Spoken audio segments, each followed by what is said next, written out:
So hello, thank you very much for joining everyone. So I'm Beth Waters. I work for the Sikh Human Rights Group, who is an NGO who's gained its UN consultative status in 2015. The organisation was set up in 1984 by my director, ZanaAfrica, and the organisation's ethos is based off Sikh philosophy and this concept that all human beings and communities coexist with dignity and harmony with each other and the planet. We promote these principles in fields of the voluntary sector, activities, research, human rights work, through projects and by supporting, funding and working on partnerships with other organisations and individuals. Our organisation is based on pushing a pluralistic mindset whereby we accept that there are differences among us and that rather merely tolerating one another, we learn to coexist and thrive together. So a little bit about the project that we've been working on that's surrounded by this kind of event that we're doing today. So our Menstrual Empowerment project was started last year.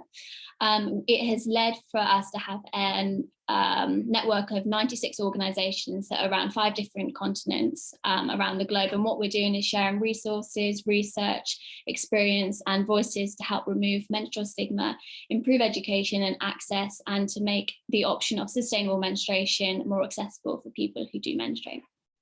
So on a national level, SHRG has been holding monthly webinars with experts to discuss different stages of menstruation and reproductive health. And this is to try and break the taboo and the bias on what we discuss and what kind of we're trying to demand a bit more respectful. We have also been working with Binti who you'll hear from soon, and their Dignity at Work scheme to encourage schools, universities, workplaces, places of worship, and public bathrooms in just the general public in general, but to provide free menstrual products. And if the organisation is able to try to ensure that they are sustainable. On an international scale, we're calling for the United Nations to put pressure on member states to remove the tampon tax as it is an example of gender-based discrimination, ensuring that all menstrual products fall under this removal rather than just the disposable ones.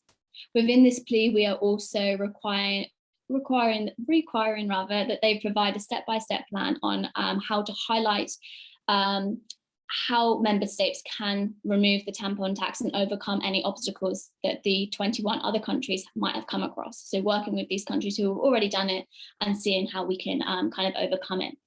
We're also pushing for the United Nations under the UN Women to create a basic curriculum for all member states to teach children as young as 7 about menstruation and menstrual health, and create a network of organisations globally to share their research and help shape attitudes towards menstruation and fundamentally reproductive health, to ensure that lost language around menstruation due to kind of the use of code words is regained. And this is something that Megan will also speak to further at the end of the webinar as well. So a little bit more about the event before I pass over to who you've come here to hear from. So our event is titled Allowing Women and People Who Menstruate to be Environmentally Mindful throughout the whole month. It will cover a range of obstacles that have been put in place to prevent people who menstruate from to help people who menstruate to make more sustainable choices. Our panel of experts is made up of 2 organisations who work on the ground to provide education, products and push for the removal of stigma and regain language that has been lost. These organisations work in Europe, North America, Asia and Africa, and can give the attitude and the audience a little bit more of an insight into the sustainable menstrual products that are not always an option for some of the women in these certain countries due to conditions. For these women, we will be hopefully highlighting the common expectations from countries with a higher GDP that tend to be in the Northern Hemisphere, and how they set a precedent that all countries need to be making the same shift as them with regards to sustainability, and how it is not always an option to bring dignity to people who menstruate in these countries. One of the panelists will be talking about the importance of dignity through choice and, for instance, ensuring knowledge of products available to them as a range of options so that women have the choice. We'll be also discussing the economics of sustainable menstrual products and providing insight into the challenges that come when you're trying to make them, how they can be more expensive potentially, and also for the person making the product, but also the person buying the product. And we'll also be discussing how removing the tampon tax isn't the only answer to make menstruation more affordable. And finally, we will also be hearing from an environmental activist who has toured Europe, shedding light on the damage disposable menstrual products has done and what harm they have had on people using them. She will be providing a European perspective and will talk through the steps that have the people who menstruate have put in, who are in a place of privilege to buy more sustainable products, should be maybe taking more of an environmentally conscious decision when buying these products.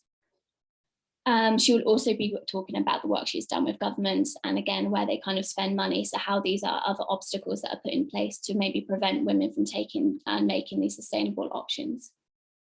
So hopefully as the panel unfolds, we will be hearing, as we hear from these incredible women, we will unpick what the title of the event means, allowing women and people who menstruate to be more environmentally friendly, and how it is not a call for all people who menstruate to be held accountable and make more of an environmentally conscious choice, but rather will overcome the challenges that are put in place that prevent people who menstruate and to have the choice in the first place.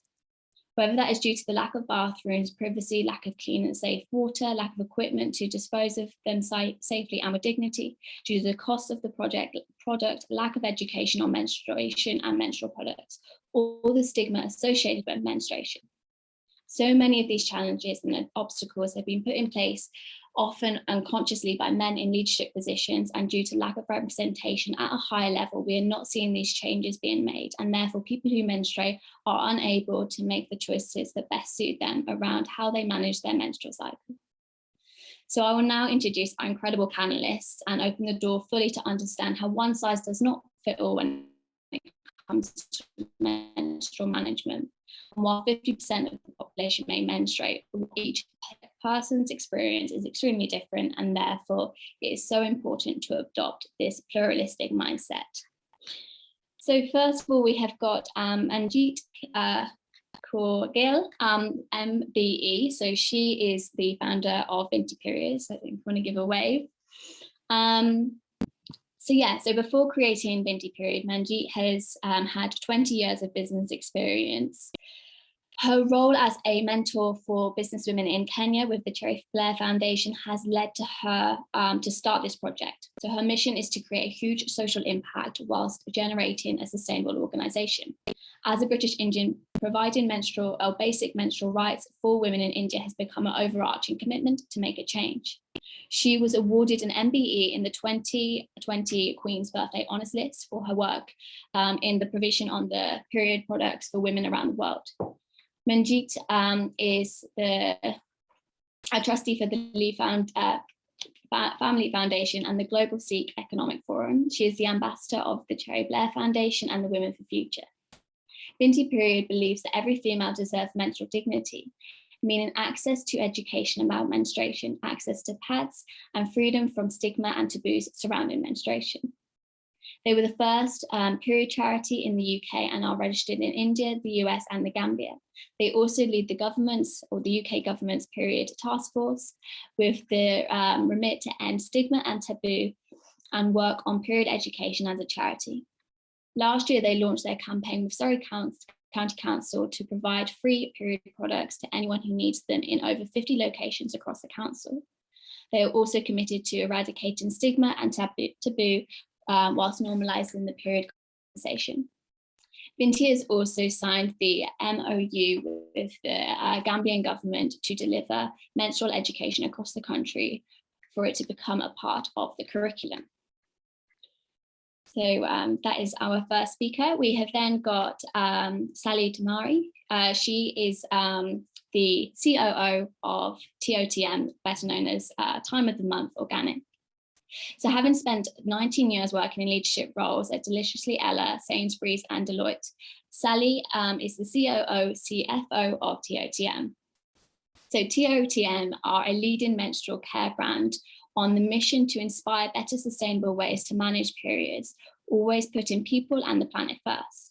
Since launching in 2016, TOTM has grown its presence across the UK and is now listed as a major supermarket, listed in major supermarkets and national retailers. The TOTM range includes certified organic cotton and reusable period products, all designed to be kind to the body and the planet. TOTM is driving people period positive change, working with its community and charity partners along with Binti period last year to bust period taboos and shake up the industry for good. So that was Sally. She's going to give the economic perspective. We have got now our next speaker, who is, our third speaker, which is White Mukuria. She is based in Kenya. So she is a Harvard graduate and has been living in Kenya for 20 years or 20 plus years. Mega is the founder of ZanaAfrica, an award-winning organization which addresses its clear need for 4 in 5 girls who lack access to sustainable pads and related health education in East Africa. As the incoming president of her Rotary Club, Megan launched the National Sanitary Towel campaign in 2006, which paved the way for the Kenyan government to be the first in the world to write pads into budget like pencils for girls and start what became ZanaAfrica. The Kenyan headquarters hybrid social enterprise with the US nonprofit ZanaAfrica Foundation. Working in Kenya, ZanaAfrica equips adolescent girls with the tools they need to safely navigate puberty and unlock their potential. These tools include sanitary pads and the rights-based reproductive health education, delivered in the form of social and behavioral change content through the comic and story-based magazine that they have rigged in the shape of a textbook. Working with up to 70,000 girls a year through the community-based organization in some of the deepest pockets of poverty since 2013, while advocating for international policy. Megan and her team, along with the Population Council, led to the largest study on menstrual health to date from 2017 to 2019. The trial tested that separate and combined impact of ZanaAfrica's reproductive health and life skills curriculum on pad distribution among 3,500 girls in Kenya. It has proven outcomes in girls' reproductive health knowledge, such as knowledge on pregnancy, STDs, the modern contraceptives agency, and self-determination, reliance, and shifting of the 4 gendered norms, including and around menstruation.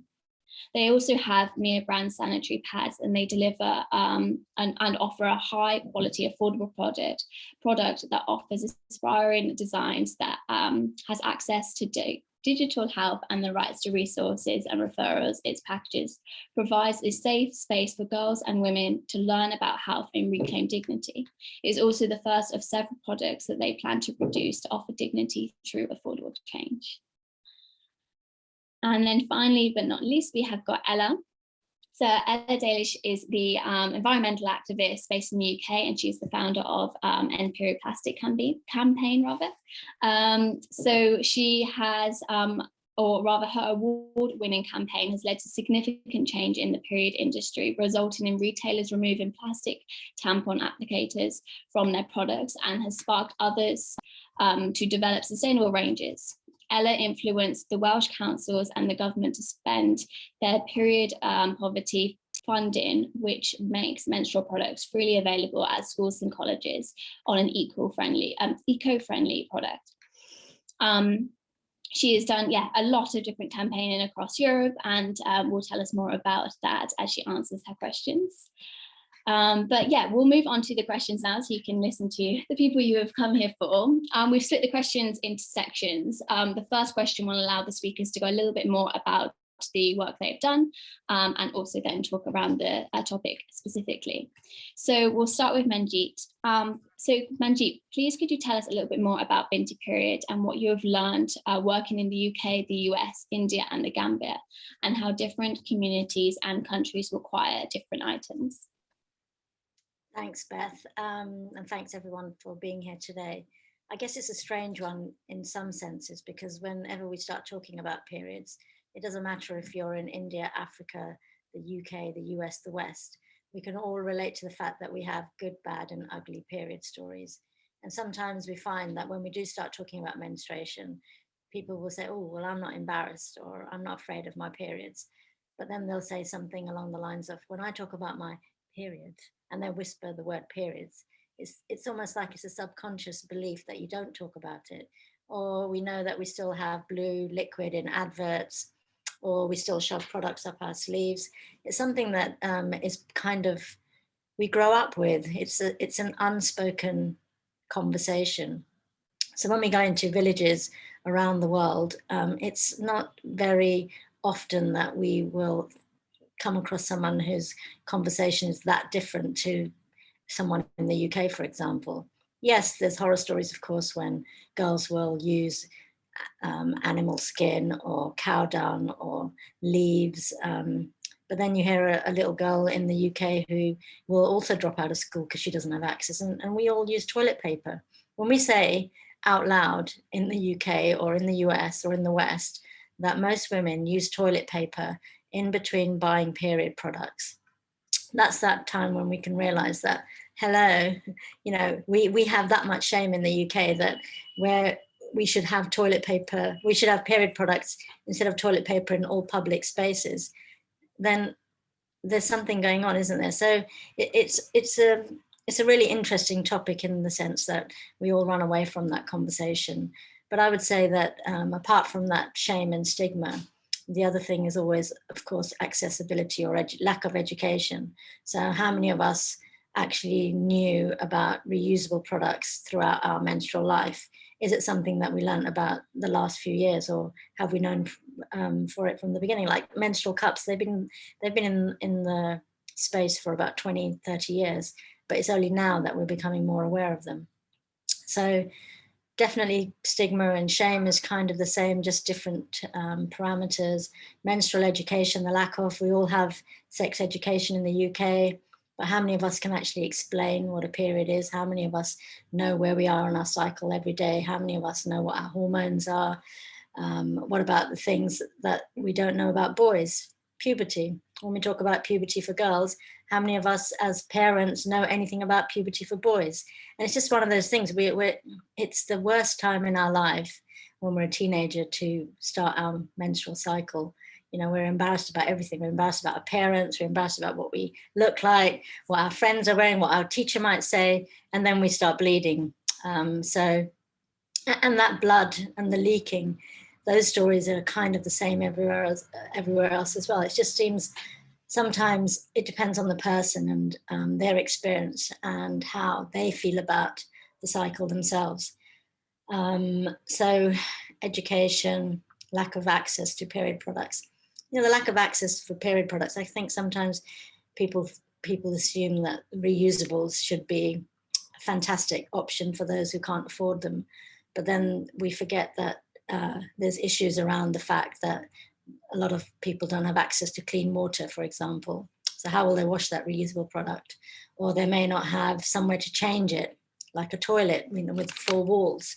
Or they have to wash in the communal area. So that isn't practical. Menstrual cups, fantastic. You know, you can wear them for 8 hours a day, but then there's insertion problems. Some communities don't insert products and they would never have menstrual cups. Then you have FGM, which is prevalent around different parts of the world. So it's not a one thing fits everyone. I think anybody that menstruates should have access and knowledge about all the different types of products so that they can make a choice for themselves, not for their mother or their sister, but for themselves. And that's the most important thing. And and of course the price of products. I guess the manufacturers have cornered the market, and they've created this unjust scenario of being able to afford products. You know, I blame them for the fact that we have many communities around the world who don't have access and can't afford period products.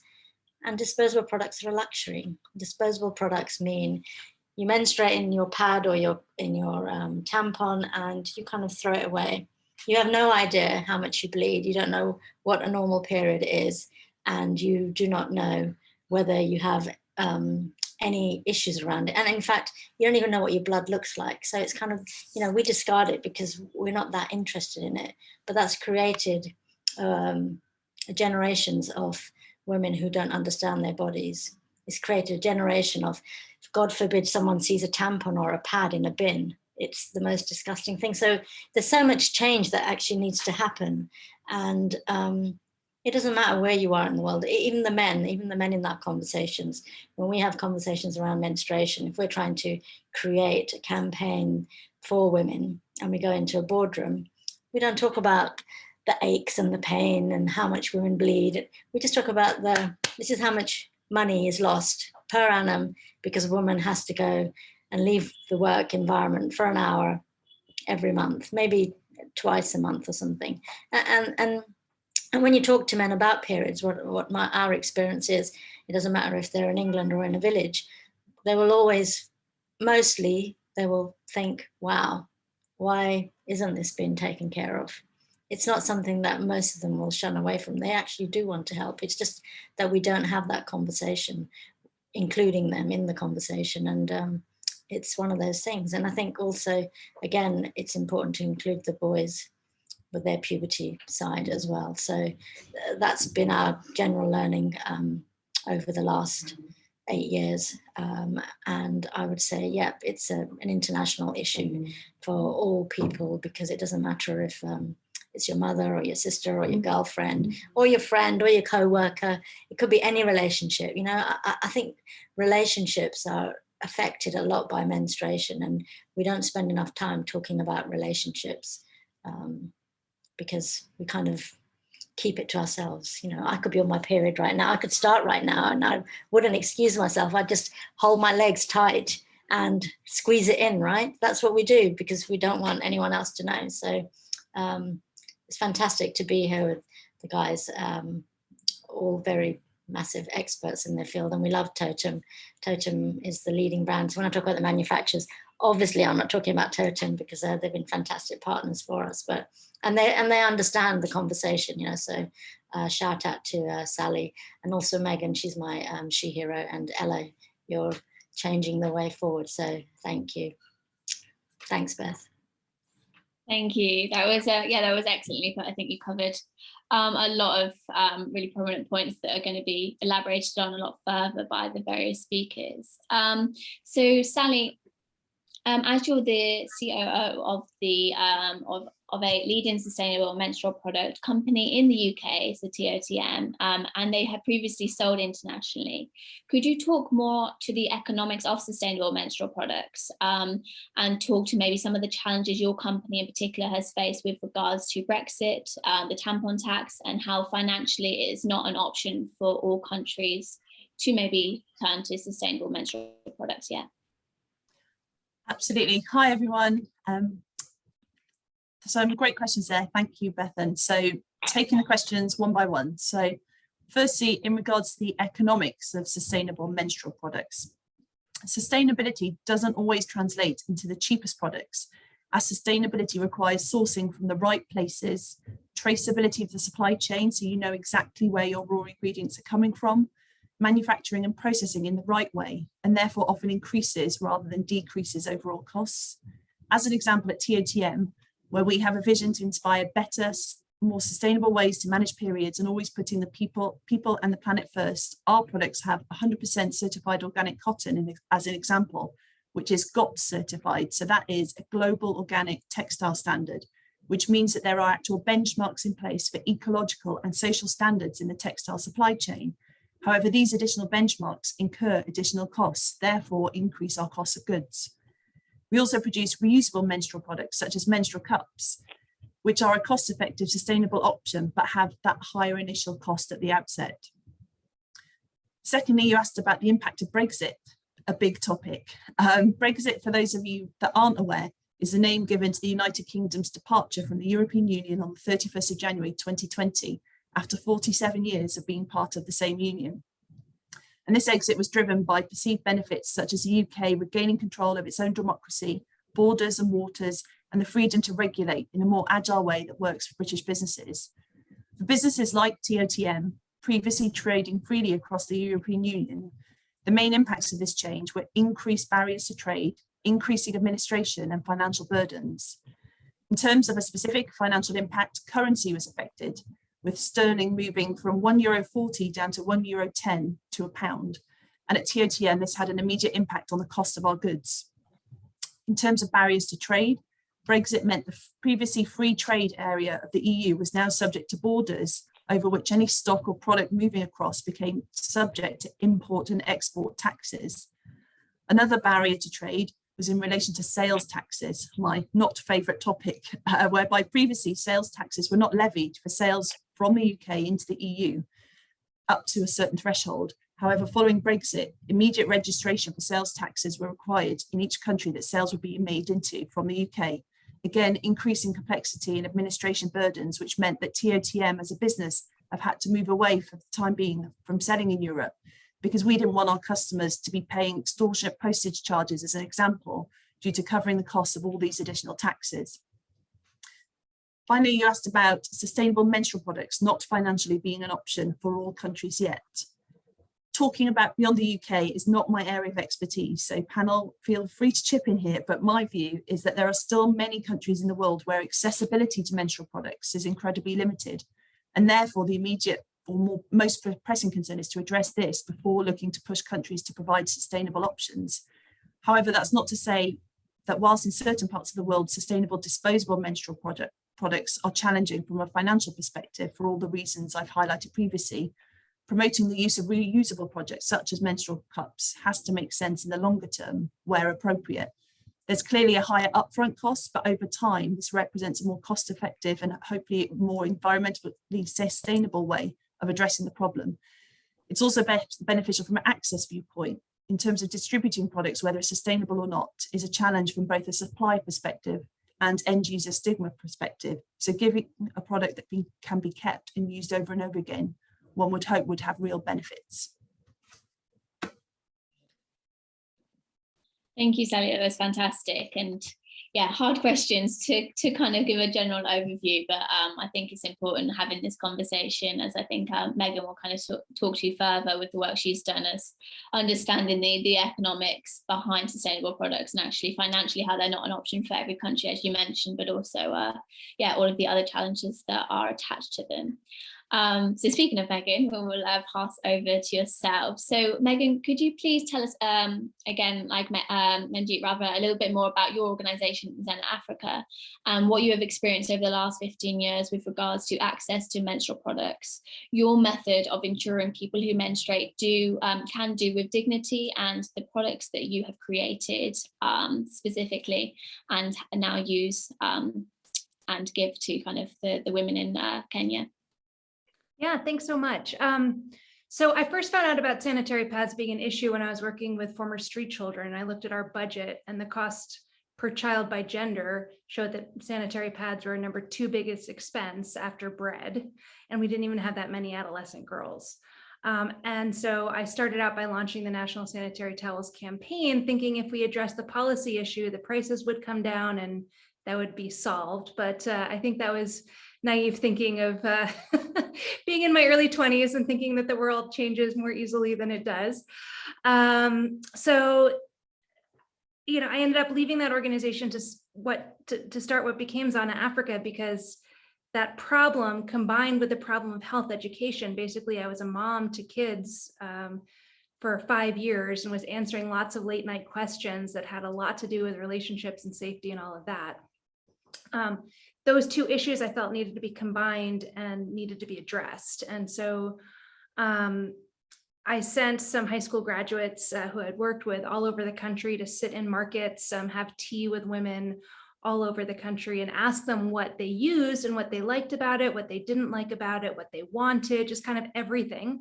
It took a couple months, and we've continued to kind of use that same process to revalidate different assumptions that we have, because everything we do is really co-created with our end consumers. And what we found was that 98% of women wanted a single-use disposable product. They can put it on, they can go to the market, they can walk long distances. But one of the problems was that they burned, they chafed, they were really uncomfortable.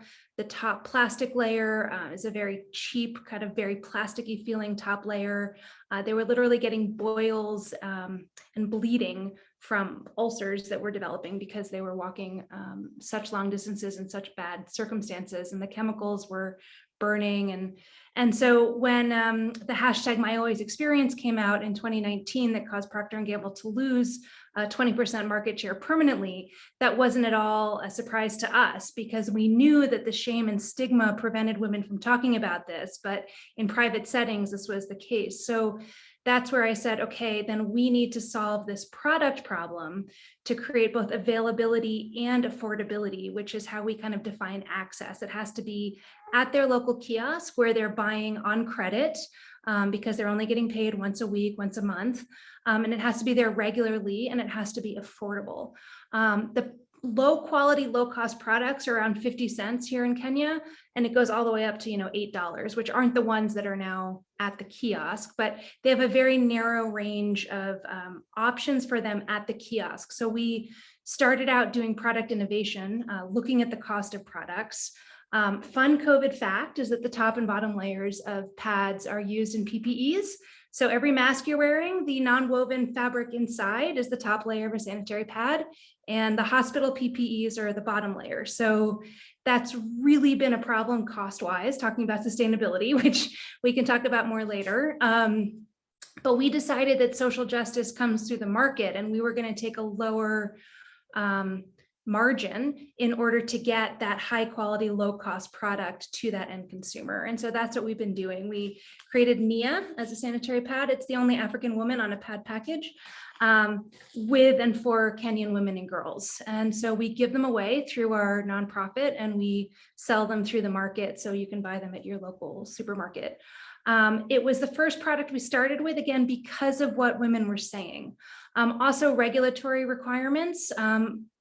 Reusable products were only just introduced into the market from a policy level. Kenya Bureau of Standards didn't allow them until last year, and menstrual cups are still really only a medical device. So you can see in my background, we've got all sorts of pads, reusable and disposable. We believe in dignity through choice. So just like Manjit said, in our after school programs, which I'll tell you about in another question, we educate on all the different options, and we have stories of women and girls who love each of the different products. So we talk about the pros and cons, and then again, they might not be able to use them right now, but at least they know what's out there. I echo Manjit's issues about practicality. She delineated that really well, so I don't think I need to repeat that. But we did want to build a brand that resonated deeply with women, that they trusted, and so then we can walk with them on that journey. So we do want to be offering reusables. We've talked with AfriPads for a long time about doing something jointly in the market, probably starting with liners because they're lower cost. If you're earning $2 to $4 a day, it's really hard to put out 2,000 shillings for a menstrual cup, or basically $20 for a menstrual cup, or about $5 to $6 for reusables. So that unit economics is really challenging, but I'm still trying to push that boundary. I'd like to get a menstrual cup into Kenya on retail shelves for $6. That's kind of my gold star goal, so that people can use multiple products. And then the last thing I think I want to mention is people in the West tend to talk very binary about many things, and that includes products. And we're really interested in creating some hybrid products, right? You've got G diaper in the US. Like, what if we had hybrid reusable, underwear and bottom layer of the pads, but then disposable, fully biodegradable top layers that you could just buy a few of them and then throw them in a pit latrine, because they do have to biodegrade, because that's really where they're getting thrown. So I think there are a lot of solutions out there, and really just like listening to the women and girls who are using them, they've got the answers. We just need to do the innovative work to meet those needs. So I think, I'll stop there on that question. Yeah. No, thank you very much, Megan. That was, it was really insightful to hear a little bit more about the work you've done, and give a very different perspective on actually kind of what a day-to-day looks like for a person who menstruates. in different parts of the globe and where you have worked. So the last part of the questions will go to Ella, so welcome. So Ella, you've been working tirelessly the past couple of years to try and raise awareness for the damage disposable menstrual products are doing to our environment, specifically the UK and and Europe rather, and then the harm that they are causing our bodies due to the chemicals that are in the cotton. So could you elaborate on what you've kind of found over the past few years throughout your campaign to end period plastic? Yeah, thank you so much for having me. It's great to be on such an amazing panel. Yeah, so for me, I started this 4 years ago. I didn't have any campaign experience, and everyone in the plastics conversation was talking about bags, bottles and straws. No one was talking about period products. And like many people, I'd cut down on the things that I was using. And then I began to notice when my period started how much I was actually throwing away. And again, I think it's something that hasn't been spoken about because of stigma and because of that taboo that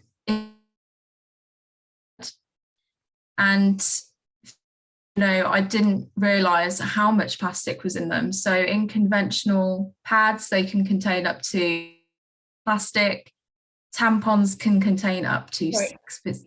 It just dropped then. Can you go back to pads and how much plastic? The internet just dropped, so we missed that bit.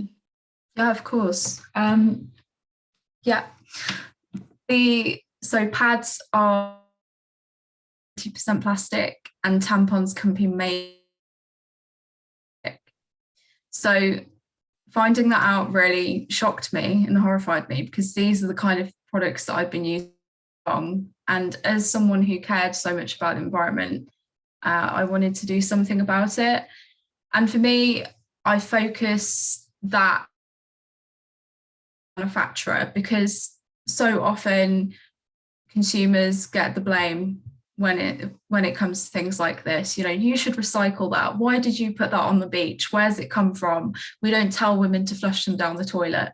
We get all of this blame, yet the manufacturers who have got the money and the resources to change don't change. So that's why my campaign focuses on the source of this problem, so that we can really put a stop to the wider environmental impacts downstream.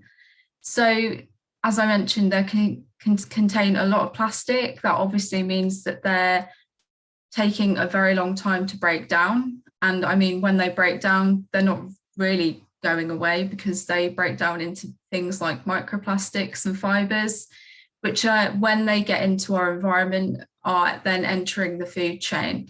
So they get into our environment in the West when they're flushed down toilets. So unfortunately, around 50% of them flush them down the toilet, and then they're getting into our sewage system. And from there, they're entering our environment. And when they get there, they get into our waterways, and then they flow into the sea, which of course is then going all over the place. So I've even had people send me pictures of products in Cornwall, so tampon applicators in Cornwall, that aren't from a UK brand. They're actually from somewhere over in Northern America. So they've crossed the Atlantic Ocean, which just gives you an idea on the scale of this problem and all of the different areas that they can end up. So for me, I target the manufacturer. And one thing that's always been really important to me, especially for supermarkets, when I first found out about this, was there was no choice. So something that I've been heavily campaigning for is for that choice to be available on shelves, because if we haven't got that choice available to us, we can't make a decision about what we're purchasing. So I'm really pleased now that most of the supermarkets in the UK are bringing different options in. They've got eco-friendly disposable options, and they've also been bringing in reusable products too. That's great. Thanks, Ella. And I think, your work has been very kind of noticed over the last couple of years, and you've noticed, like you said, a lot of supermarkets making those changes. So congratulations on that. So we'll move over to the second kind of question, sections of questions, which is looking more to the challenges. So I'll pass over to Manjit. So with regards to menstrual products more generally, please could you talk to, or talk about rather, your objectives to provide a dignified period when you initially started Binti period, and how this has changed over the years with the products that your company now tries to provide. And also, could you talk to how the sustainable ones that you use for people who menstruate in India and the Gambia, and how they are not an option for everywhere, but also kind of how you have shaped those products to make them maybe more accessible for those people? I think thank you, Beth. I think as the questions go on, it feels like we're expanding more on some of the things that we've already said. But essentially, in terms of understanding what we've learned over the years, our initial reaction always is because we only know what we know, right? So why doesn't everybody just use disposable pads? It's one of those things, I guess, privilege kind of keeps us in this box where just because it doesn't affect us, it means it doesn't affect anyone else. And it's only when you start digging deeper and you start understanding that everybody's life is just so different. And having reusable products in England, for example, or the UK, if we have a reusable pad, for example, when we launched this product about 3 years ago, COVID obviously has messed everything up, maybe 4 years ago, it was one of those times where when we started having the conversation, it's that realization, well, we don't throw away our underwear, right? We just basically take our underwear, we throw it in the washing machine and we wash it. So why don't we do the same thing with our pad? And our reusable pads are made in the same, in that, with that idea in mind. So we also know that, as I said that before, many communities don't have access to water. So when we first launched that reusable pad, I remember, actually, it's a really strange one. I was in India, we just launched the product, and I was teaching a kid about, I think it was about 90 kids, about periods and how they shouldn't be ashamed. And we go through the whole education class.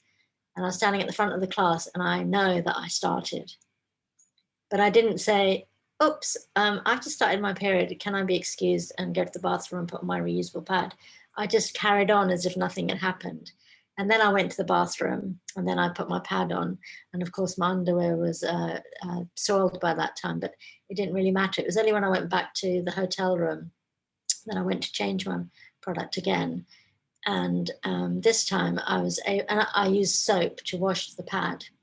And it was this feeling of being connected to something much deeper than I'd ever been connected to before, by being in touch with that blood that everybody thinks is dirty, right? So I used the soap and I remember it came out really easily. And it was a heavy period, but you let it run under cold water and literally you have this slight stain left at the end, and then you put soap on it and it came out. And it was that whole process of washing the pad that helped me reconnect with my cycle. And I think the first time you hear that story, maybe it still sounds disgusting, touching your blood, and it's something that we've never looked at. But it really gave me a different sense of feeling of this cycle that I've always just hated, right? We all hate our periods, perhaps, because we don't really understand how important they are for our day-to-day lives, right? It's the 5th vital sign. If I was to have a car accident now and I was wheeled into hospital, I'm sure the first thing the surgeon would say was, when was the date of your last period? Because it's a health check. It allows us to understand our bodies, and that's what reusable products do, I think. They allow us to really reconnect with our cycles, and something that we've probably never done before, because then we know how much we bleed in the morning, we know how much we bleed on day 1 versus how much we bleed on day 5. So it's an incredible journey to get to that point. And I can't actually remember what your question is, Beth, but I think it was something like that, right? Why use reusable products? Obviously, there's always the idea of being affordable, and that might be the reason. It might just be a rag. If we use a rag, for example, in places like India, we have to make sure that the rag isn't used by anyone else, or that when it's washed, it's hung out in the sunlight so that it's been disinfected naturally with sterilized naturally with the sun. So when we talk about periods and products, it's always really important for us to look at the community that we're working with. You know, how do they do things already? How can we make what they do already a little bit better? It's not that we're selling the Western version of what works for us, because what works for us definitely doesn't work for them. Can I stop there? Because I've done a big boo-boo, my battery's going to die. So I need to go and replug, and I'll let you carry on with the next question, if that's okay, Beth. Yeah, of course. What I was also going to kind of mention with what Manjit has showed me before is the work that she had done in the Gambia was working with kind of women there and actually noticing that, you know, they would need a different product. And actually, you know, you created one that's like a bikini that you showed me, and obviously you can tie it at the side. So again, it makes it a lot more accessible for someone who maybe doesn't have the conventional kind of bathroom that we're used to in the UK to be able to change these products with a lot more dignity than before. Yeah, or just the fact that there's a lot of women that don't have underwear, right? So it's a 2-in-1, as Megan was mentioning earlier. It's utilizing and creating products, because products haven't really changed over the years, over the decades, because no one's ever talked about them. But once you start talking about them, then these creative, ingenious ideas come up, because it's just simple changes that can really make our cycles much easier to manage. Great, thanks, Manjit. So I'll move over now to Sally. So again, as I mentioned, we're talking about kind of the challenges around this topic and sustainable menstrual products, or at least the option of. So Sally, could you please tell the audience a little bit more, to the best of your knowledge anyway, the tampon tax and some of the challenges the UK has faced when implementing it last year? And then maybe also talk to kind of just the more generic challenges that countries will face or have faced when they were trying to implement the tampon, or removal rather, of the tampon tax, and how important removing the tampon tax is, but also how it's not the only answer, and there are kind of other options that we need to consider to make menstrual products in general more affordable. Absolutely. Right, so taking each element of the question in turn. So firstly, in reference to the tampon tax, what is it? So the tampon tax, in essence, is a way of treating menstrual products as non-essential items. Therefore, they are subjected to additional charges or taxes from which a government raises income. So in effect, it's a form of gender-based discrimination, as menstrual products are essential items.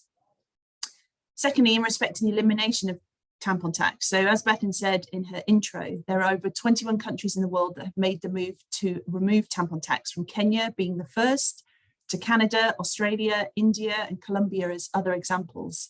In the UK, menstrual products were taxed at 5% from 2001, but this was abolished from the 1st of January 2021, which is great. You also asked about how the removal of tampon tax is not the only answer. So when tampon tax is removed, what should happen is that the customer sees an immediate reduction in price because the sales tax is removed, which should therefore increase affordability and therefore should increase accessibility in the sense of removing that layer of price barrier to buy that product. But that isn't always a guarantee, because the price change isn't always passed on to the end consumer. You can have businesses or retailers who want to hold on to the full or part of the tampon tax rather than pass a saving through to the end customer. So without people holding such retailers to account, we cannot necessarily guarantee that simply saying the tampon tax doesn't exist anymore necessarily means that the end customer benefits from the saving that should be being realised. Further to this, even after all the efforts in the UK to remove tampon tax, some menstrual products do still remain subject to tax, i.e. they're treated as non-essential products. So for example, period pants in the UK are subject still to sales tax, so VAT of 20%, as they are treated as clothing, essentially. That's kind of how the government looks at it, rather than as an essential menstrual product, therefore making the product more expensive for customers. So it means that the issue really hasn't been fully eliminated. There's been some good headlines and there's been some great progress, but in the UK, there is definitely still more work to be done. Countries absolutely differ in terms of their own tax systems and the level of accountability that governments have. So for example, some countries may eliminate the tampon tax, but this might not really change the picture if, for example, the cost of the base product is still out of reach for many women. And I know Megan has already talked to that during this session. And then other countries may struggle with the distribution factor of menstrual products, even without the tampon tax. For example, the products never getting to the actual people that need them most. So I hope that answers some of those questions. Yeah, definitely. I think it covers a really important topic. Like you said, it's very kind of buzzwordy, kind of using tampon tax being eliminated, but when you actually dig into it, it's not covering all products that women might want to use, especially if they are taking away that option of taking maybe a sustainable choice, but also just still not making it very affordable and treating it as a luxury item, which is very laughable. Okay, so we'll move over now to Megan. So again, talking to the challenges. So one of the many reasons we wanted your organisation to be part of this panel, as Sally mentioned, was Kenya was the first country to eliminate the tampon tax back in 2004. So please could you speak to the difference that has made, if at all, or lack thereof, and what you believe needs to be done to make menstrual products more affordable and accessible in Kenya? Sure, thanks. Well, so that was done by the women MPs, and that was the first in the world and was amazing. That allowed us to launch the National Sanitary Towels campaign in 2006 with the Ministry of Education that had its first ever gender officer. And that allowed in 2007 to get pads written into budgets, right? So for girls in school. And that was amazing. Another global first. I've been really proud to see Kenya continue to be the leader in this. In 2018, pads into schools were written into law. I'm still not totally sure what that means, but it's a good thing. And then in 2020, we launched the menstrual hygiene policy with the government and its corresponding strategy. So it's not just the tax, but it's really the government thinking about holistically, what does this mean, right? It's the menstrual health and the hygiene and the whole gamut. So the tampon tax hasn't allowed products to really be that much cheaper. The problem is the cheap products are also cheap quality. And so, you know, those 50 shilling products that I'd mentioned, a woman has to change it every, say, 3 hours, but she doesn't have access to the facilities to do so. So it leaves her very vulnerable. And so I would like to see better measures around the quality as well as the cost. I think there's a real play to have them be subsidized in the market. But, you know, things are complicated. There's accountability, there's corruption, there's various things to consider. But what I would say is that the challenge is to move beyond just the pads, right? Beyond just the tampon tax, because it's really pads and health education. And what our 2-year randomized control trial showed was that providing pads and health education, such as, for example, saying to a girl, hey, you can actually play sports, even though you're told that that's a taboo to do. And then the girl does play sports and she experiences that this is okay. And maybe it even alleviates her cramps. So now she realizes that there are these things called social norms. And when you have a rights-based health approach, what we found in our 2-year study was that we actually changed all 4 social norms that we measured, as well as reproductive health knowledge, right? So a girl knows about her period. She now knows about how that's linked to fertility and how to not get pregnant and how to use contraceptives and how to avoid STDs and all of that. And so I'd really like the conversation over the next decade or even, you know, next 2 to 3 years, move beyond just the tampon tax, which we always need, absolutely, as a basis, but really the pads and the related health education to really see gender equity happen, not just on the supermarket shelves, but in women and girls' day-to-day interactions with other people. Thank you, Megan. Yeah, no, that was really well put. So finally for this section, Ella, could you talk more about the challenges that you have faced in the UK? So obviously you've done a lot of work with the governments. So with those challenges, how you've learned very quickly that, again, money is king when despite the kind of mountain of evidence that you have found on how damaging disposable menstrual products are. Yeah, so as well as doing my campaign to manufacturers, which also I've had a lot of barriers with, again, clearly linking in with the kind of the cost of plastic, because plastic is so cheap to make. They're very resistant to change. It took over a year before I could get a meeting with any of the manufacturers. And within that first year, you know, I was just plugging away all the time, just trying to get them to take notice. And I'd get those long emails and excuses, and I was getting so frustrated because here is this problem and we've got to do something about it. So thankfully they started to come to the table, and they've been making changes. Still those that don't, like Tampax and Always, which is why I then took the campaign to Europe, to their European headquarters, to take further action on them. As well as this campaign, I've also been thinking that countries, mostly the UK and the devolved nations, can spend their money on eco-friendly products when tackling period poverty. So they've started implementing different things like the Period Dignity Scheme in Wales, where period products are becoming available to people at schools and colleges and at places like libraries, which is absolutely fantastic and is exactly what we need to be happening. But it also made me question the way that we're spending it. If we're getting this funding and we're spending it as a nation or as a council, we can spend it in a way in bulk where the prices of the products are then coming down. So it makes it more, the cost effectiveness of more eco-friendly options more viable at that level. And I've been doing that for a couple of years, and I was really pleased that the Welsh government has moved forward in taking the step for 50% of funding across Wales has to be spent on eco-friendly products, and 5 councils have done it where 100% of the funding has to be spent on eco-friendly products, which is fantastic. At the time when I was going to those different councils, a lot of them were thinking that I just wanted the money to be spent on menstrual cups, which is why they weren't so keen to take the step. Obviously, I don't just want the money to be spent on menstrual cups because they don't suit everyone and it wouldn't work. So my call for them was to spend it on eco-friendly disposable products opposed to the ones that contain plastic.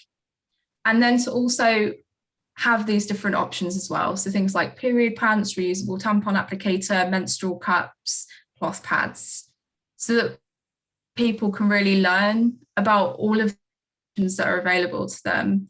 Because like Megan said, that's really important. And that there would be, I feel like at the moment with the period education in the UK, or at least when I was at school, we were getting certain branded products, and they're very clever. These companies are clever with what they do. They're marketing those brands to young people at a young age with free products, and then people go back to those brands again and again for years to come and to them because they associate their period with that brand. A lot of people say, you know, have you got a Tampax or have you got a Moon cup opposed to menstrual cup, which just goes, obviously that's not so bad because it's still an eco-friendly product. But when it's company that they don't really care, they're doing it to get the money. So this is what I really wanted to change, because if we have that conversation in the right way at that age, we can really make a positive change. It's so liberating being able to choose something that's better for you. And even if people can't use a reusable product, they're so stoked the eco-friendly product. Like the young people in Wales were so happy that they could use something that was more positive for the planet and for them as well, because at the end of the day, are better for your menstrual health too, and for your body. So for me, that was really important, because if we're getting this money, let's tackle all of these problems at once and really think about the benefits that this funding can have. And obviously it's gone so well in Wales, it hasn't gone so well in England. So the England's period roundtable is co-chaired by Procter & Gamble. And yeah, it was very hard to get in there and have any kind of conversation about how this can be spent. Thankfully, now with the period scheme, there are more eco-friendly on it. But yeah, it's very difficult. And I think as well, you know, I've tried to raise these different conversations in, and a lot of the pushback from the European Commission, Parliament, is that they don't want to tell women what to use. So period products are the 5th most common item found polluting Europe's beaches.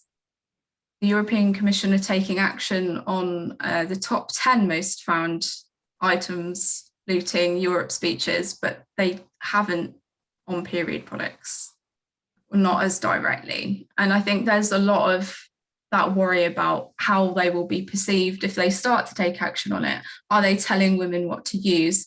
How about that conversation in the right way? And there's a lot of, they just don't want to be the first to come out and say something, because they don't know how to have that conversation, which is why speaking to all stakeholders about an issue like this is so important, so that we can really affect change. Because if we continue to just kind of brush these things under, it's going to have an even worse impact. Thank you, Ella. That was so well put. And I think, yeah, a lot of people learn a lot from that in terms of the impact it's had in the UK and Europe. I think as well, when I was working with yourself and TOTM, I think learning about, you know, the impact the cotton can have and how it's come from different parts of the world where the cotton is covered in pesticides. And obviously that's then the same cotton that you're putting inside of you if it's a tampon, or again in the pad. So there is, which is going to lead into our last section on the kind of taboo, but actually, yeah, there's the taboo that's attached to all of these. Definitely. Yeah, definitely there is. And like with cotton and like the different procurement within council areas, Caerphilly were the first to take the step for 100% of the funding in Wales, in their Welsh council, to be spent in that way. But they were also thinking about the wider ethical points, so where the products are made, how the workers are treated. So just by starting this one conversation about the environment, we're then going further. I mean, it's not something that should have even been questioned now. It should have been questioned a long time ago. But it's good that it's having those wider impacts on what's true, and asking people, like, yeah, something might be better for the planet, but how are those the people that are making these products being supported? Excellent. Thank you very much, Ella. So yeah, as I mentioned, we'll move on to the kind of last big section of the questions, which is covering taboos. It's obviously been quite a recurring theme throughout the entire discussion. So Manjit, again, during your work over the 3 continents, could you speak to the taboos that do still exist in these countries, and kind of the difference you've maybe noticed in your work there, but why actually you believe they exist in the first place, and why they are the reason that people who menstruate are denied the opportunity for a dignified menstruation and the choice to use whatever they want. I think I'd like to follow up with what Ella was just saying about manufacturers, because when we started, we're actually based in the same town as Procter & Gamble is, and it just made sense. We've got an organization just down the road. We've got this campaign, we want to change the world. Of course they're going to listen to us, and they listen to everything, but they did nothing. They did nothing to support us. And I think that with the explosion of the menstrual revolution, you know, we've been doing free marketing for these large brands, and they've all jumped on the bandwagon, haven't they? They've all jumped on the bandwagon because they use the term, oh, period poverty, buy a packet and we'll give 1 pad for free. It's ridiculous, and it's terrible, because I still feel they're the ones that have created this. They've amplified the stigma and the taboo. They've created the shortage around the world for period products, and they're responsible, as Ella said, for creating this inequity with education. Imagine we're letting young children sit in a classroom being taught by Procter & Gamble, and they're being labelled with that product for the rest of their lives. And that's the truth of the matter. So what I believe perpetuates this stigma and taboo is language. One of the things is language. So for example, Procter & Gamble in India, they call their product Whisper. Shh, let's not talk about our periods. Or they're the ones that use blue liquid, right? They're the ones that have created this idea of, this is a conversation that only women should know about, or girls should know about, or people who menstruate should know about. This isn't something that we should talk about in front of the men. So that's one thing. But even things like the term sanitary. Sanitary suggests dirty. If we have access to period products, then there's nothing unhygienic about it. It's a natural process. Let's use the right language. It's menstrual health. Even Menstrual Health Day, which is called Menstrual Hygiene Day on May the 28th, which is a global phenomenon. We've been asking them for years to change it to Menstrual Health Day, because it's our health, it's our menstruation, and it's our health. And some of the things that have happened with the communities that we work with, because we don't use the right terminology, even period is not the correct word for menstruation. Period is something that happens regularly every month after month. And in the UK, we call it period products. But there's communities around the world. For example, when I first started my work, I was going to go to India, and I said to my mum, I said, "Mum, what's the Punjabi word for period?" And she said in her Indian accent, "Monthly." I said, "Mum, monthly is not a Punjabi, it's an English word." But then it took ages to actually find the right word for period or menstruation. And there's so many communities, like in the Gambia, they speak Mandinka and they speak Wolof, and they don't know what the biological term for menstruation is anymore. They very eloquently will tell me it's like korof or kor, and that term is to wash. But because we've stopped using the right word, it's going, and that's really sad, because the beauty of menstruation is going. The beauty of menstruation is the fact that we're all here because someone menstruated once upon a time. It's the foundation of life. And even simple things like, I believe, for example, with the rape rates being so high in places like Delhi, it's because from a young age, girls are told that they're dirty when they menstruate. You know, if we're not giving that confidence to young girls before they even start menstruating, then we're creating these problems that we can't even imagine the consequence of them. So menstruation is a healthy biological process for most of us. And if it's not, then we need to look at why it's not. So the stigma and taboos, like for example, the work that we've done in the Gambia, when we go into the classrooms, we can't just go in and talk about menstruation. First of all, what we have to do is we have to talk about things like polygamy. Why is it that most men think it's really okay to marry 4 women? Because if they don't have that respect or understanding of women, how are they going to start talking about women's issues? So we question that. We'll talk about FGM. And that one's really difficult in a culture where you know that there's women in the classroom that may have actually gone through that process. And if they've gone through that process, some of them are so deeply convinced that it's actually the right thing to do. But is it the right thing for them to do and for generations to come? Or is it the right thing for them to do because they've never questioned it? So these, talk to women in India who, or even in England actually, I've spoken to an Indian woman in the UK who did not go to her father's funeral because she was on her period. And that to me is just insane. Like, imagine the emotion that you have when your father's died and you're not allowed to go, or you even convince yourself you're not allowed to go, and you come from an educated background. So it's not even education, right? It's much more deeper than that. So I think we can't win all of them. We can win the conversation with the next generation by putting in tools in place in schools, talking about menstrual education at a really young age, at age 7, including the boys in the conversation. If we can include the boys in the conversation, then we're creating a generation of empathetic men. And I don't mean necessarily that they have to be in the class with the girls at every class during menstruation. I think girls need their own space to be able to talk about all the issues that they have.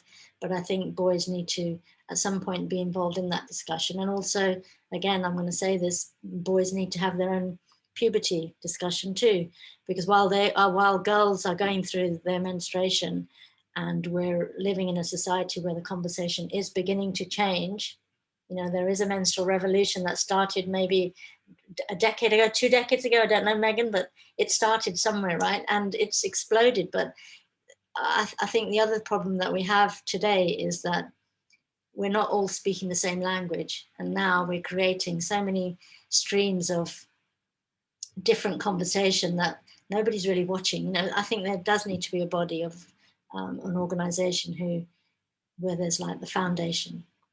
You cannot say, if you're going to teach menstruation, you've got to learn how to get rid of your own stigma and shame first. Otherwise, you're just passing it on. And in schools in the UK, while we're providing sex education, we're just continuing that stigma and shame, because I think we sexualize periods. We don't need to talk about the fact that if your egg is not fertilized, then your period will start at the age of 7. Let's take that into the conversation. Let's talk about sexual reproduction later. Let's talk about the fact that your period will start because an egg is released once a month. And this is what happens. You know, why are we talking about fertilization?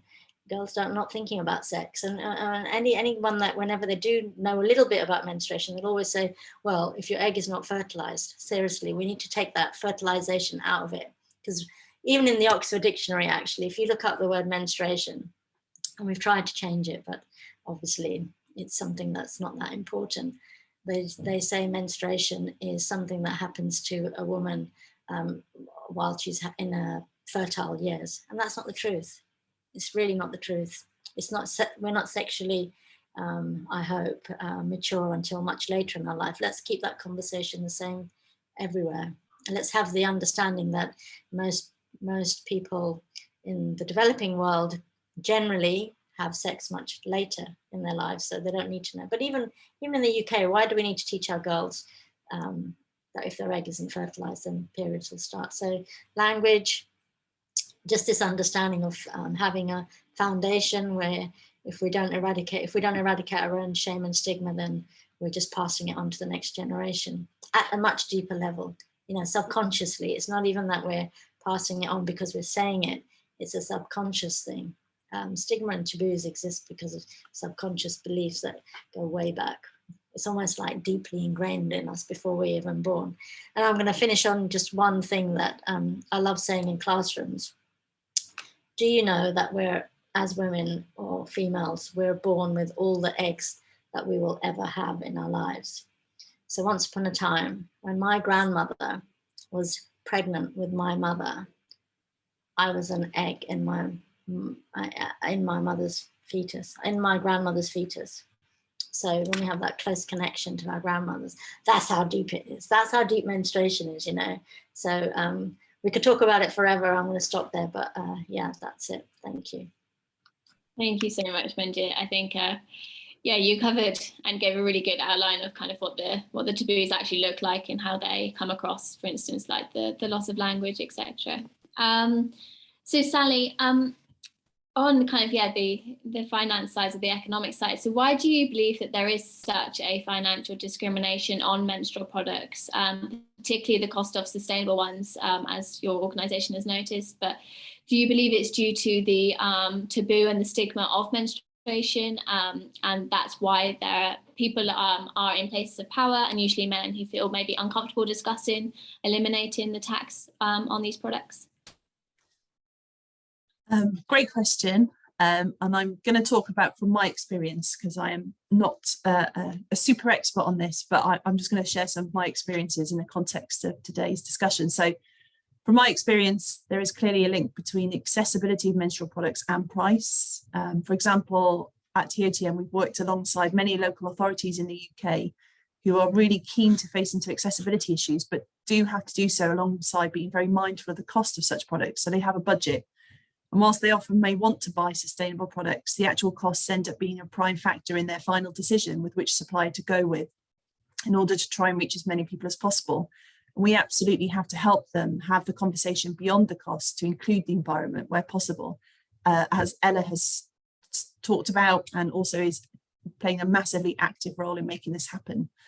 At TOTM, we try and encourage, where appropriate, reusable menstrual products, which might not have necessarily been considered by a potential customer, but where we've found it's often an option that works. So for example, at universities, it's something that they often haven't considered, but are massively keen when they understand it more and how great these products can be for the environment. At TOTM, we know many women go to work in the UK and don't have access to menstrual products in the workplace, which I think is a combination of taboo and stigma around discussing menstruation, as Manjit has talked about, just kind of the legacy feelings around it and how we've been brought up to not talk about it so much. And I guess also people have a low expectation in going into a workplace to actually expect any products to be available. And that's some of the things we're working to try and change in the UK and beyond where possible. Menstrual products are essential products and therefore should be available wherever you are, especially in the workplace, because I certainly spend a lot of my time in the workplace. However, there are some places in the UK where huge strides forwards have been made, such as the Period Dignity Scheme in Wales, which Ella's talked so eloquently about, and in Scotland, where a countrywide approach was taken under the Period Products Free Provision Scotland Bill in 2020, which put a legal duty on local authorities to ensure anyone who needs period products can obtain them for free. So definitely some progress, but absolutely so much more to go for and to try and make change happen. Thank you very much, Sally. That was really well put.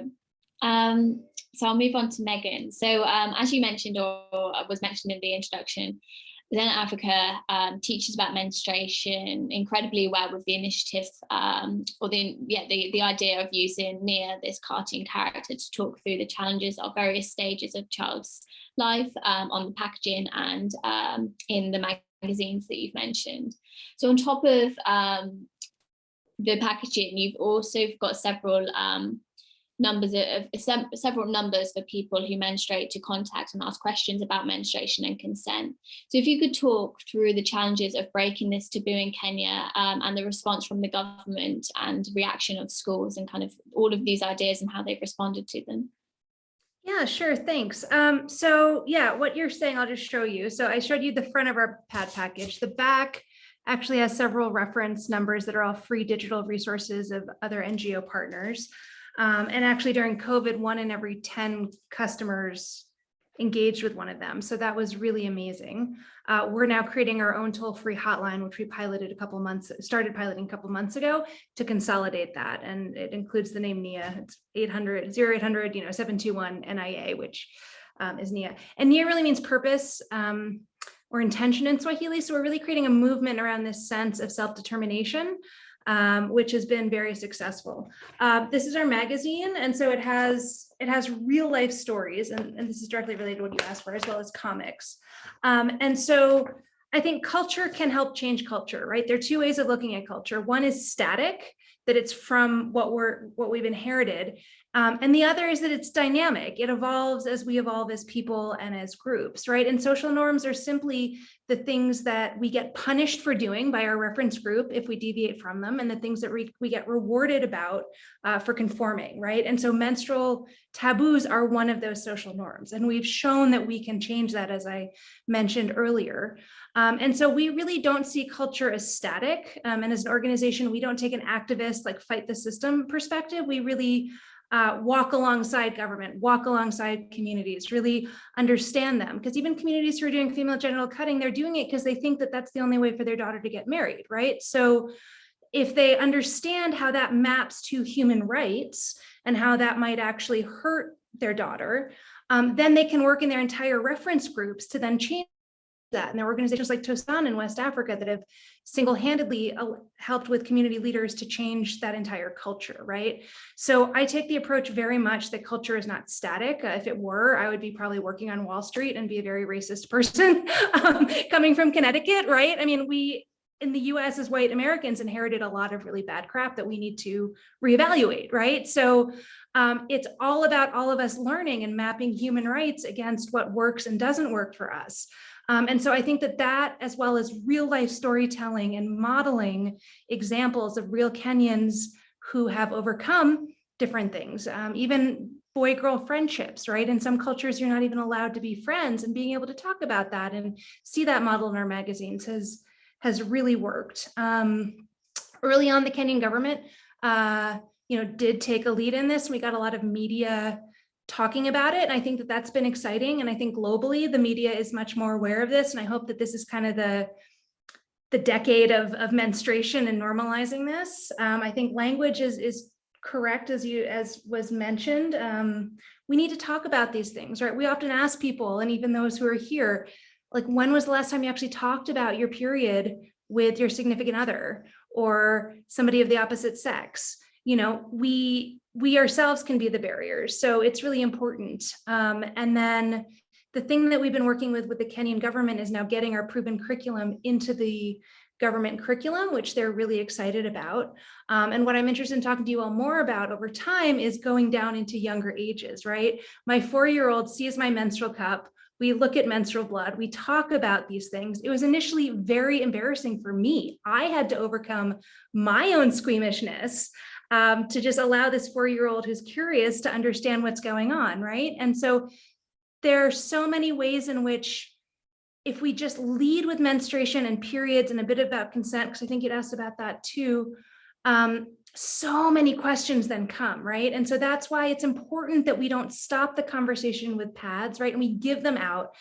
I don't love it that big multinationals give it out, but if they give it out and give people a safe space to anonymously ask questions, which is what we do, we have kids write questions on anonymous pieces of paper. When you answer those questions, you answer the entire gamut of human sexuality and issues of consent and all these things. The average age of first sex in Kenya is 12.8, and it's with a boy or a man 5 to 10 years older. So a 12-year-old is not yet even sometimes menstruating. And so we need to educate girls about rights and power and gender dynamics and how to be able to say no and how to get out of bad situations and things like that. And we have to do it at a younger age than a lot of us are comfortable with. So I'm really proud of the Kenyan government for kind of taking leads on this. It's a constant, give and take.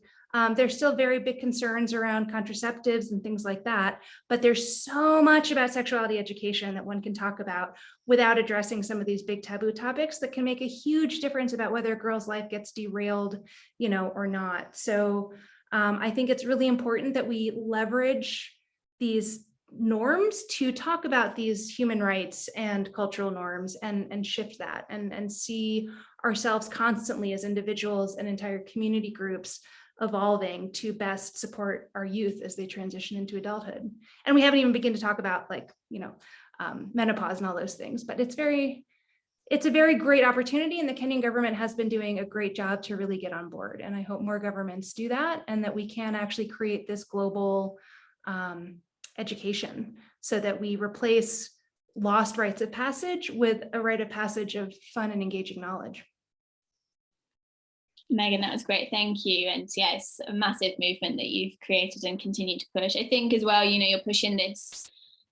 Children and anyone, is really natural to be inquisitive and to ask questions and be curious. And obviously when then they're faced straight away with what you're asking questions about is a big taboo, you don't ask questions on, you will only know this much, or you don't talk about it publicly, that's against human nature. But particularly as a child, that's so foreign to them. They're like, okay, and it's almost like you've been told off then to not ask more questions, and you've then got such a negative mindset attached to whatever it is you're talking about, and that often is around menstruation or sex or consent or whatever it is. And yeah, it's amazing what you're doing. No worries. So the last question is for Ella. So as you've mentioned, you've obviously toured Europe with your End Period Plastic campaign. So can you please share kind of the experiences when discussing this topic so candidly and publicly? Obviously you kind of had to overcome maybe your own fears about talking about, again, such a taboo topic so publicly, and do you believe that due to the stigma of the topic, it's why maybe such an environmental issue is not being talked about at schools? Like you said, at the European Commission, they are looking at the 10 worst kind of contributors to the environment, and they're not talking about the top 5, which is, one of them is being menstrual products. Yeah, definitely. So when I took my campaign across to Europe, I went to a few different countries. So I went to Switzerland, France, Belgium, and the Netherlands. While I was there, I actually took my giant tampon applicator with me, which isn't something I ever thought I would say. But the giant tampon applicator was created from 1,200 Tampax applicators that were found polluting UK beaches and waterways. And I had people all across the UK sending me them because I wanted to use this resource in a way that would help raise awareness, but also something that I could take back to that company as a symbol of producer responsibility. And in each country, I did very public kind of awareness raising, standing next to this 6-foot tampon. And I got a lot of weird looks, I have to say. You know, I've had all of the kind of like, what is that? Ooh, it's a tampon. And things like just disbelief. But then from that, I also have had really, really positive conversations. So as well as the uncomfortable stares that I've had, I've also had really great conversations with older people, with men. As Manjit was saying, you know, a lot of men actually want to help. And when you talk to them about all these issues, they're like, why didn't I know about this? And it's, of course, because I've been left out of the conversation from a young age. And by leaving them out of that conversation, we're almost telling them that they don't have a place in it, right? So it bubbles up all this negativeness around periods and this taboo. And I also spoke to some young people in the Netherlands. So I visited a school, and I didn't think necessarily that everywhere I went, the taboo would be the same. I thought that the Netherlands was quite an open-minded place to be. However, they as well as everywhere else experienced the taboo and stigma too. So it really is global, and it's definitely to do with why this environmental problem isn't being discussed as much. Just like in any conversation, you speak about certain things, but you would never talk about your period. I have definitely had to step out of my comfort zone to stand next to a tampon in the street. It's not something I thought I would do. Similarly, speaking with young people hasn't been within my comfort zone, because you just never know what kind of reaction you're going to get. But they've all been super passionate about it. And as soon as you speak about the problem, they just say, what can I do? And I think that's also another angle of this whole issue. You know, a lot of young people, there's not the barrier to change as there is with adults. And they're so keen to do something. You see it in the climate movement, you see it with Fridays for the Future. They want to call anything they can in any way they can. And there's definitely that passion for it.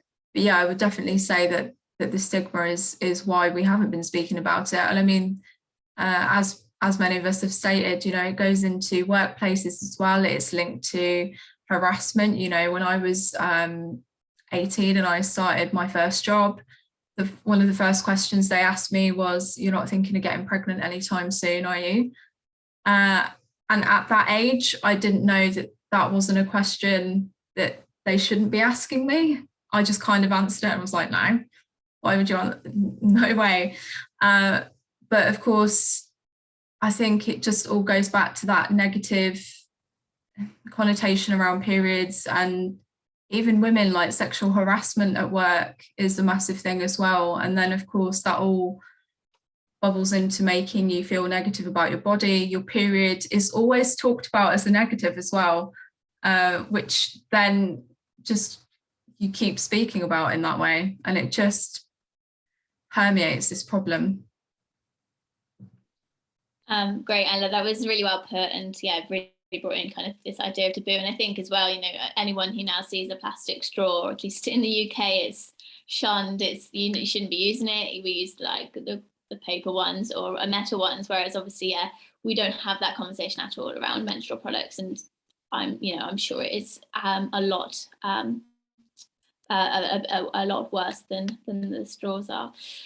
So what we'll do now is I'll kind of open the floor up to questions, and while the questions are coming in, or people want to think of questions, we'll kind of go through the panelists to just kind of summarize on what kind of small changes civil society can do to kind of break the stigma, but also then what can be done on maybe not more of a national or international scale. But yeah, if you've got questions, you're welcome to put your hand up or pop them into the chat. But I believe Manjit might have to have dropped off. So Sally, do you want to maybe start if you've got any kind of ideas for how we can make a change? Or I had a kind of mini list already coming to this session, but actually I've slightly changed my list having listened to what everyone's had to say. So I guess the big thing I've taken away is and had already thought about was a kind of localization approach with a global kind of shared goal. So having some sort of like UN buy-in for what is the overall goal that we're all trying to achieve, but absolutely having that localized approach, because even within a country, there is no right way, and who should make that decision as to what a right way. It has to be a more localized approach. And where I've seen change happening in the UK, it absolutely is working best on a localized approach fashion, but having some sort of coordination at a higher level. And then the other thing I really picked up on throughout this session was on innovation. And it's something I'm very aware of, having joined TOTM, that there has been a lot of innovation being done in the background.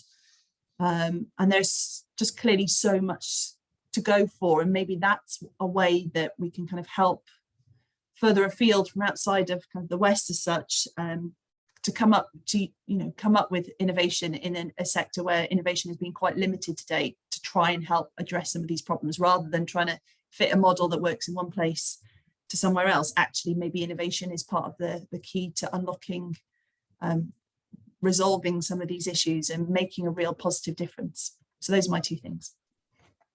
Those are great. I think as well, I really found that with TOTM, what I really loved about the company was that, yeah, they are pushing sustainable, but obviously they are still kind of making the products that we are so used to growing up, which is the kind of standard tampon and pads, but making them as sustainable as possible. So like you said, using this organic cotton, but also using cornstarch instead of plastic in the pads to make them as environmentally friendly as possible, which I thought, like you said, it comes into this very kind of creative entrepreneur attitude and approach.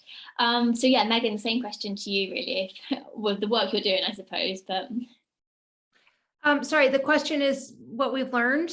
I'm no, that's fine. So actually, what you would suggest, I mean, I guess it's the work you're already doing, but what you would suggest on a local level is the steps to remove stigma, but actually on a national, international level to try and improve this conversation. And maybe, the work you've already done about this need for a global governing body of a basic curriculum, so that we've got something in place at a UN level or a national level, or international level rather, that implements some form of curriculum. Yeah, well, let me not repeat anything that I've said from my past questions, all things duly noted by everybody, hopefully. But one thing that we haven't talked about is Manjit had mentioned that we shouldn't reduce it to like economics. There is just like a human right? And this last year, the UN actually passed menstrual hygiene management as a human right. So that's like an amazing global achievement. But there is actually an economic case to be made for people who could care less about social norms and could care less about, people's rights. And I think that's an important case to be made. We participated in a USAID funded project that offered reusables and disposables in factory settings, as well as had like menstrual health champions and the hygiene component with the toilets and all that up to UN standards. And the amazing thing is that by the end of the pilot, both the factories had increased their output 3 times. So they were at 500 garments a week target, 500 garments a week against a 1,500 a week target.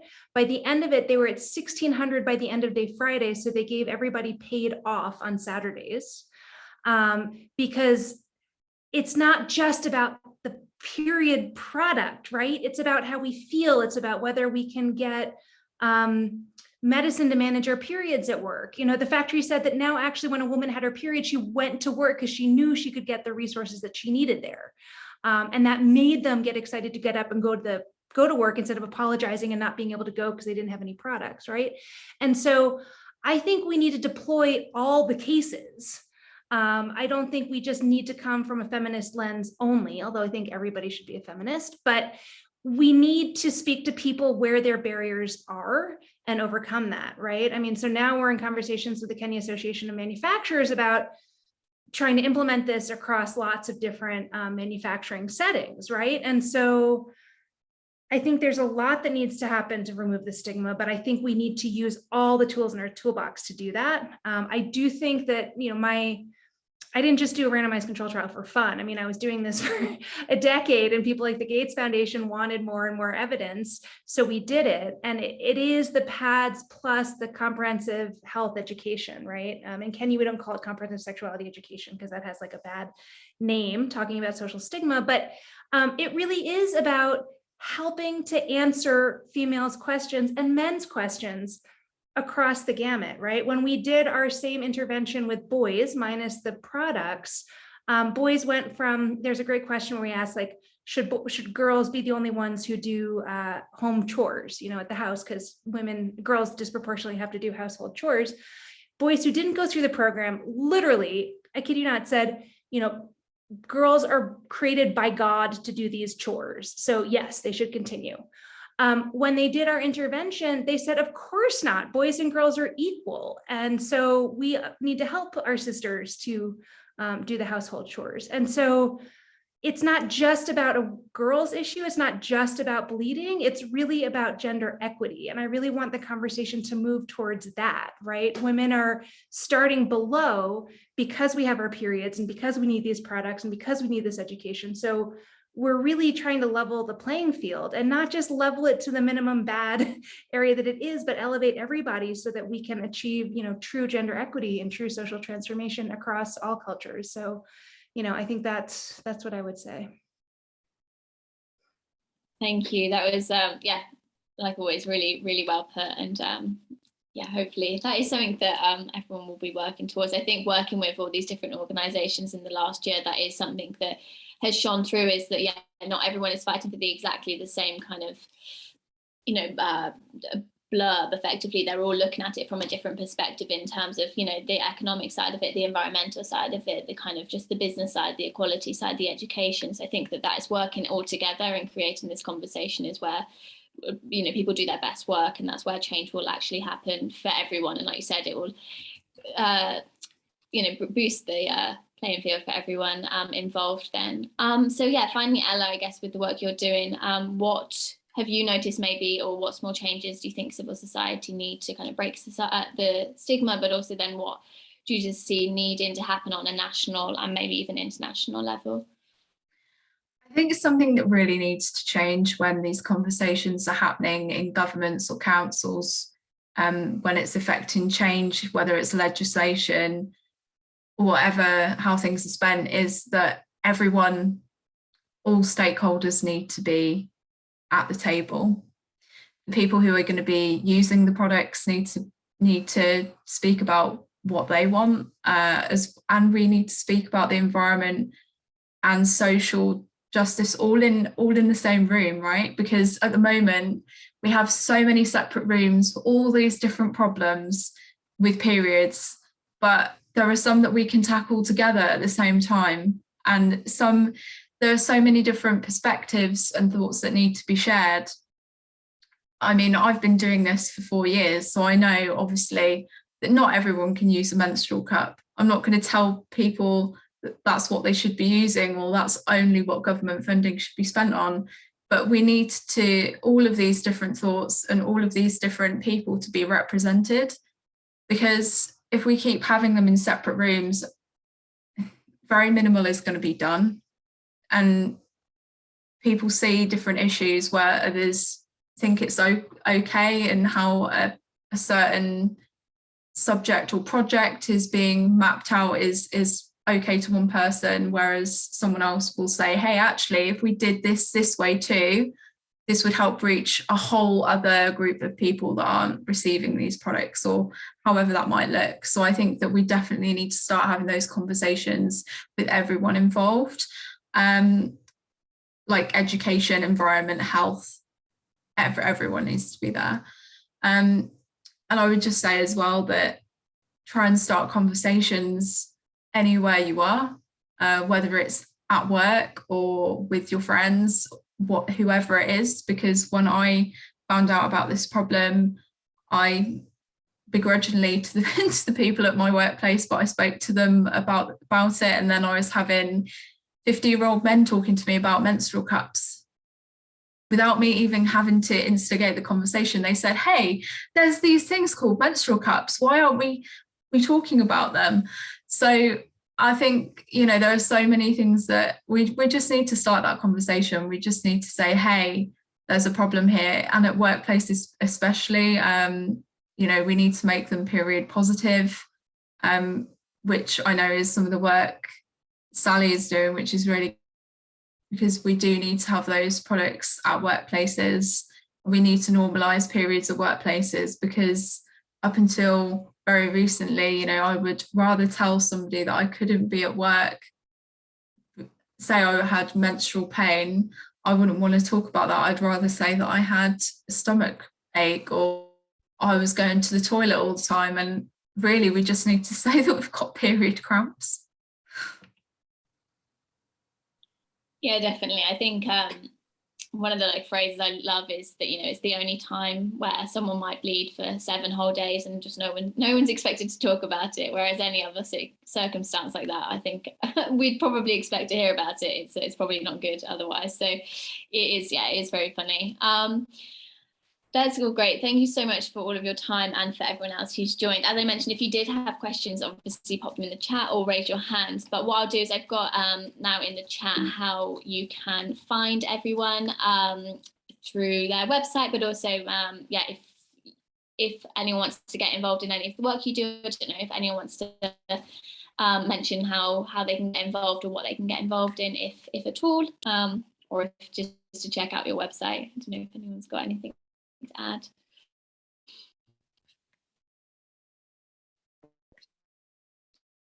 Otherwise, great. I know there's a lot of people who want the recording due to time zones or times they're at work, etc. So they will be sent this. Like I said in the chat, it will be on our YouTube as of tomorrow as well, and we'll share it to everyone who's attended today. But yeah, thank you very much for the panelists, for your very insightful comments about the topic, and hopefully that's something we can all work on together in the near future. But otherwise, yeah, have a lovely evening. I think it is evening for everyone. So yeah, have a lovely evening. And thank you very much. Thank you so much. Bye. Thanks a lot.